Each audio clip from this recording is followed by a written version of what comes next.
ભરૂચ જિલ્લાના special operation ગ્રુપને drugs network મામલે મોટી સફળતા મળી છે.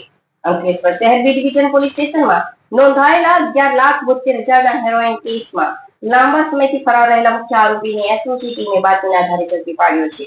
એનડીપીએસ એક્ટ હેઠળના ગુનામાં પોલીસે આરોપીની અટકાયત કરી કાયદેસરની કાર્યવાહી હાથ ધરી છે. ભરૂચ એસઓજી પોલીસને ચોક્કસ બાતમી મળી હતી કે અંકલેશ્વરના હેરોઇન કેસમાં વોન્ટેડ આરોપી ભુલાવ વિસ્તારમાં ફરી રહ્યો છે. જેના આધારે પોલીસે ભુલાવ એસટી ડેપો નજીક રોડ પર વોચ ગોઠવી હતી અને ફરાર આરોપી સંતોષ જોગેશ્વર યાદવને ઝડપી લીધો હતો.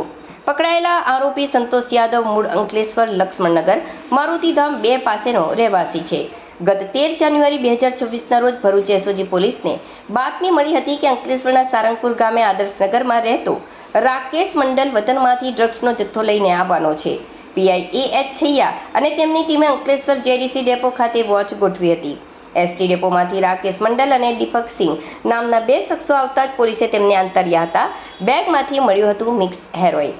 રાકેશ મંડલની સ્કૂલ બેગની તલાશી લેતા તેમાંથી આછા બ્રાઉન રંગના તીવ્ર વાસવાળા પાવડરની 14 જીપ લો પડીકીઓ મળી આવી હતી. આ ઉપરાંત સિગરેટની ડબ્બીમાંથી વધુ 8 ફોઇલ પેકેટ મળી આવ્યા હતા. એફએસએલની તપાસમાં જથ્થો મિક્સ હેરોઇન હોવાનું બહાર આવ્યું હતું. પોલીસે તે સમયે મૂળ બિહારના અને આરોપીઓ પાસેથી મિક્સ હેરોઇન અને 2 મોબાઈલ ફોન સહિત કુલ રૂપિયા 11,72,000નો મુદ્દામાલ જપ્ત કર્યો હતો.